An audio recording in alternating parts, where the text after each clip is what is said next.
শিক্ষকদের নিয়ে সম্প্রতি সুপ্রিম কোর্টের রায়কে ঘিরে তোলপাড় পড়ে যায় গোটা রাজ্যে। এরই মাঝে পাওয়া গেল বড় খবর। প্রাথমিকের 32,000 শিক্ষকের চাকরি বাতিল মামলার শুনানি আগামী 28 এপ্রিল থেকে শুরু করবে কলকাতা হাইকোর্টের 2 বিচারপতির বেঞ্চ। বিচারপতি তপব্রত চক্রবর্তী ডিভিশন বেঞ্চে সোমবার মামলাকারীদের তরফে দৃষ্টি আকর্ষণ করা হলে ডিভিশন বেঞ্চ জানায় 28 এপ্রিল শুনানি শুরু করা হবে। এর আগে বিচারপতি সৌমেন সেন এবং বিচারপতি স্মিতা দাসদের ডিভিশন বেঞ্চে এই মামলার শুনানি থাকলেও ওই বেঞ্চ মামলাটি না শুনে ছেড়ে দেয়। তারপরে বিচারপতি তপব্রত চক্রবর্তী ডিভিশন বেঞ্চে মামলাটি পাঠান প্রধান বিচারপতি। উল্লেখ্য, গত বছর 12ই মে কলকাতা হাইকোর্টের প্রাক্তন বিচারপতি অভিজিৎ গঙ্গোপাধ্যায় 32,000 কর্মরত প্রাথমিক শিক্ষককে চাকরি থেকে বরখাস্ত করার নির্দেশ দিয়েছিলেন। কিন্তু সেই নির্দেশের বিরুদ্ধে বিচারপতি সুব্রত তালুকদার ও বিচারপতি সুপ্রতিম ভট্টাচার্যের ডিভিশন বেঞ্চ স্থগিতাদেশ জারি করে। 2014 সালে টেট পরীক্ষার ভিত্তিতে 2016 সালে শিক্ষক নিয়োগ করেছিল প্রাথমিক শিক্ষা পর্ষদ, কিন্তু নিয়োগে একাধিক গলদ রয়েছে দাবি করে হাইকোর্টের দ্বারস্থ হন সুপর্ণা নস্কর নামে এক প্রার্থী সহ প্রায় 140 জন। সেই মামলাতেই প্রাক্তন বিচারপতি অভিজিৎ গঙ্গোপাধ্যায় চাকরি বাতিলের নির্দেশ দিয়েছিলেন। কি বলছেন আইনজীবী ফিরদৌস শামীম, শুনবো।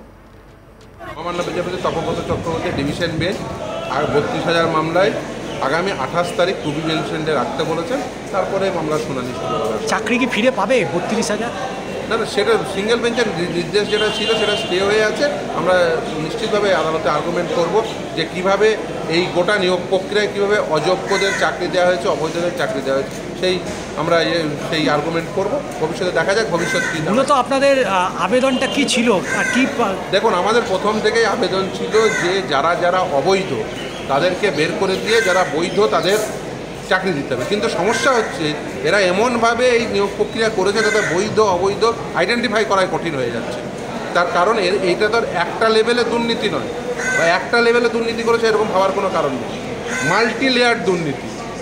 ফলে মাল্টি লেয়ার দুর্নীতিতে মাল্টি লেয়ার যারা ইনভলভ আছে তারা প্রত্যেকে জেলে যেতে হবে, এবং যারা এই দুর্নীতি করে চাকরি পেয়েছে তাদের চাকরি পাবে। যারা জেলে গেছিল তো অলরেডি তারা জেল মুক্ত হয়ে গেছে, আবার জেলে ঢুকবে, অসুবিধা কী? প্রাথমিকে কী দুর্নীতির অভিযোগ কী রয়েছে? প্রাথমিকের অভিযোগ অনেক, মাল্টিপল। ওএমআর শিটের হার্ড কপি নেই, সফট কপি নেই, এডিটেবল কপি রয়েছে। এটা ওএমআর শিট সংক্রান্ত মামলা। দ্বিতীয় হচ্ছে যে ইন্টারভিউ এবং অ্যাপটিটিউড টেস্ট সেটা সঠিকভাবে নেওয়া হয়নি নিয়ম মেনে। তৃতীয় হচ্ছে যে লেস মেরিটোরিয়াস ক্যান্ডিডেটদের অ্যাপয়েন্টমেন্ট দেওয়া হয়েছে। চতুর্থ হচ্ছে রিজার্ভেশন পলিসি মেনটেন করা হয়নি। ফলে মাল্টি লেয়ার্ড অভিযোগ, এই মাল্টি লেয়ার্ড অভিযোগের সাপেক্ষে মামলার শুনানি হবে আগামী দিনে। আর বিভিন্ন মামলা রয়েছে, যেমন অরিজিনাল ওএমআর শিটের মামলা রয়েছে, যেমন ধরো 32,000 চাকরি বাতিলের মামলা রয়েছে। এই মামলাগুলো শুনানি হবে। শুনানি হলে 26,000 চাকরি বাতিল হয়েছে এসএসসি। এবার প্রাথমিকের এরাও মনে করছে যে আমাদেরও তারা আশঙ্কায় আছে যে কি হবে রায়। সেটা দেখুন আদালত ঠিক করবে, সেটা আদালত উভয় পক্ষের আর্গুমেন্ট শুনবে, আদালত ঠিক করবে। আমরা এই নিয়ে মন্তব্য করাটা অসুবিধা। মানিক তো জেলের বাইরে, আবার জেলে ঢুকতে পারে। আইনজীবী সুদীপ্ত দাশগুপ্ত কি বলছেন তার বক্তব্য শোনাবো। আজকে মেনশন করা হয়েছিল ডিভিশন বেঞ্চে আগামী 28 এপ্রিল তার শুনানির দিন। যারা শারীর শিক্ষা হয়েছে এটা 25 তারিখ আছে শারীর শিক্ষা। আমাদের প্রতিনিধি মানস নস্কর কি প্রতিবেদন তুলে ধরেছেন, এবার সেটা শোনাবো। 32,000 প্রাথমিক শিক্ষকের চাকরি বাতিল সংক্রান্ত মামলার শুনানি ডিভিশন বেঞ্চে আগামী 28 এপ্রিল থেকে শুরু হবে বলে জানিয়েছে ডিভিশন বেঞ্চ। আজকে এই সংক্রান্ত মামলায় আইনজীবীরা আদালতের দৃষ্টি আকর্ষণ করেছিলেন। বিচারপতি তপব্রত চক্রবর্তীর এজলাসের দৃষ্টি আকর্ষণ করার পর বিচারপতি তপব্রত চক্রবর্তী জানিয়েছেন আগামী 28 এপ্রিল থেকে সব পক্ষের উপস্থিতিতে এই মামলার শুনানি করা হবে। প্রসঙ্গত, এর আগে বিচারপতি সৌমেন সেন ও বিচারপতি স্মিতা দাসদের ডিভিশন বেঞ্চে এই মামলাটি থাকলেও ডিভিশন বেঞ্চ বিচারপতি সৌমেন সেনের ডিভিশন বেঞ্চ মামলাটি না শুনে ছেড়ে দেয়। তারপরেই প্রধান বিচারপতি মামলাটি বিচারপতি তপব্রত চক্রবর্তীর ডিভিশন বেঞ্চে শুনানির জন্য তালিকাভুক্ত করেছেন। সেখানেই আইনজীবীরা আজ আদালতের দৃষ্টি আকর্ষণ করেছিলেন। ডিভিশন বেঞ্চ জানিয়েছে 28 এপ্রিল থেকে এই মামলার নিয়মিত শুনানি করা হবে।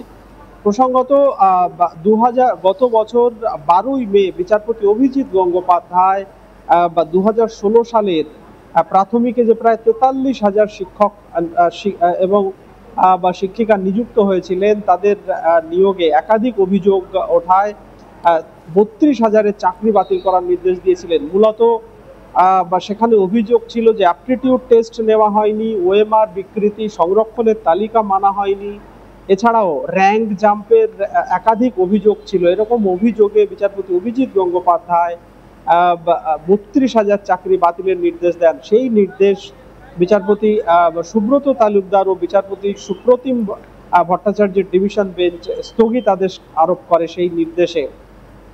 ফলে চাকরি বাতিল হয়নি, কিন্তু স্থগিতাদেশ ছিল সেই মামলা এবং সেই মামলাটি বিচারাধীন রয়েছে কলকাতা হাইকোর্টে। বিচারপতি সৌমেন সেনের ডিভিশন বেঞ্চে মামলার শুনানি থাকলেও সৌমেন সেনের ডিভিশন বেঞ্চ মামলাটি ছেড়ে দিয়েছে শুনবেন না বলে। তারপরেই বিচারপতি তপব্রত চক্রবর্তীর এজলাসে মামলাটি গেছে। তপব্রত চক্রবর্তী বিচারপতি তিনি জানিয়েছেন যে আগামী 28 এপ্রিল থেকে সব পক্ষের উপস্থিতিতে এই মামলার শুনানি করা হবে। প্রসঙ্গত, সুপ্রিম কোর্ট 25,752 জনের চাকরি বাতিল করার পর এমনিতেই বেশ উদ্বেগে রয়েছেন প্রাথমিকেরও প্রায় 32,000-এর বেশি চাকরি কর্মরত শিক্ষক শিক্ষিকা। তাদের চাকরি বাতিল হবে কিনা ইতিমধ্যেই সেই আশঙ্কায় দিন গুনছেন বলা যায় কার্যত কর্মরত শিক্ষক কর্মরত শিক্ষক শিক্ষিকারা। সেই মামলা, ফলে এই মামলা অত্যন্ত গুরুত্বপূর্ণ একটি মামলা। সেই মামলা আগামী 28 এপ্রিল থেকে শুনানি হবে বলে আজকে ডিভিশন বেঞ্চ জানিয়েছে। শিক্ষকদের নিয়ে সম্প্রতি সুপ্রিম কোর্টের রায়কে ঘিরে তোলপাড় পড়ে যায় গোটা রাজ্যে।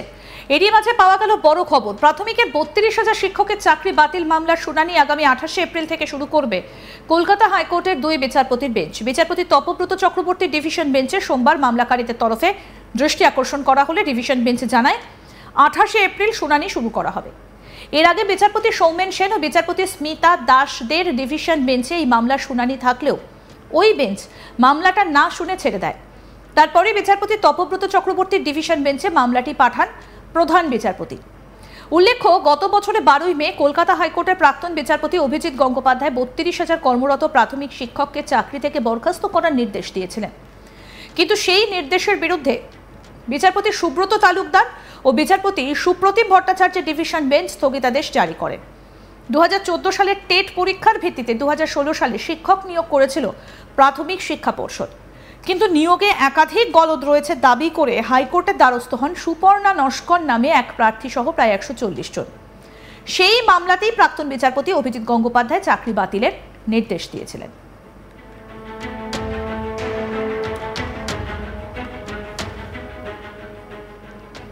আরো আপডেট পেতে দেখতে থাকুন আজ তাক বাংলা। সাবস্ক্রাইব করুন, নোটিফিকেশন পেতে বেল বাটন অপশন প্রেস করুন, হোয়াটসঅ্যাপেও ফলো করুন আজ তাক বাংলা। ভিডিওটা লাইক করুন, শেয়ার করুন, কমেন্ট করুন।